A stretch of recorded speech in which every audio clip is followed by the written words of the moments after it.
coffee table in the center of his small den and stared at the alert scrolling by with both fingers crossed.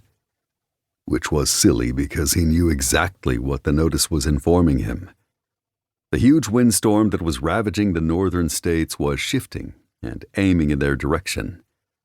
It wouldn't be a direct hit, but they would get some of the disastrous outer bands of a storm that was building in devastation every hour. Damn it, damn it, damn it!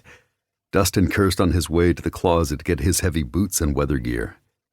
He closed and locked his storm shutters over his living room window, locked away his couple of patio chairs and mini fire pit in the shed, then turned off the gas, just in case they had any lightning strikes.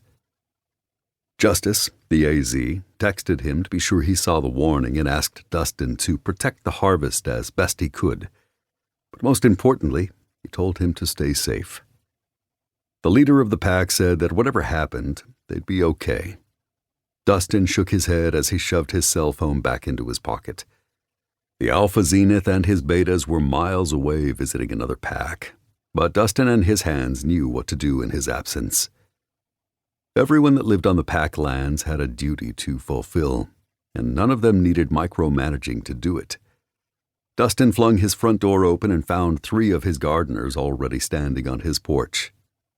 "Boss, did you see that warning? The storm is coming right at us," Jerry blurted, already panicking, and the weather wasn't supposed to reach them until late tomorrow morning.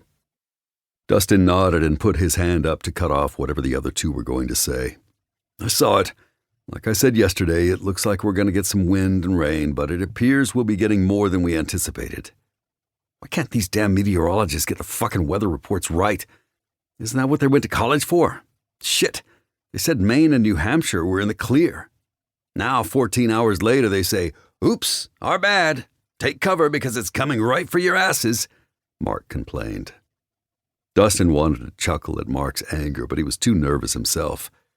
Outside, the air was humid, and the temperature had warmed considerably since he'd left the fields and gone home for dinner. Gray clouds drifted across the dark sky like shadows, moving swiftly as if the thunder and lightning couldn't wait to make its entrance. "Guys, calm down. We've been clocking this storm for days, and I know the news station said we were going to be safe, but you know what I always say." Dustin closed and barricaded his front door, then began to walk the distance to the fields and greenhouses at the edge of the property. It would have been a lot faster if they could have used the golf carts, but they were already secured inside the sheds. It's best to be prepared, and we are. So let's get the property ready the best we can and make our AZ proud. "Damn," Jerry exclaimed after a moment, elbowing his brother Joseph in his side. "What if it's bad, man? What if we have to start all over again like we did last year? I don't know if I have the energy to repair a ruined land again, even with the magical help we had the last time from Audrey's and his brothers." Grrr. Dustin tried not to think of the attack that happened almost a year ago on the Volkov Alphas by an evil force that had almost succeeded. It took all of them coming together and fighting as a pack, but Dustin's fields and crops had suffered the most damage.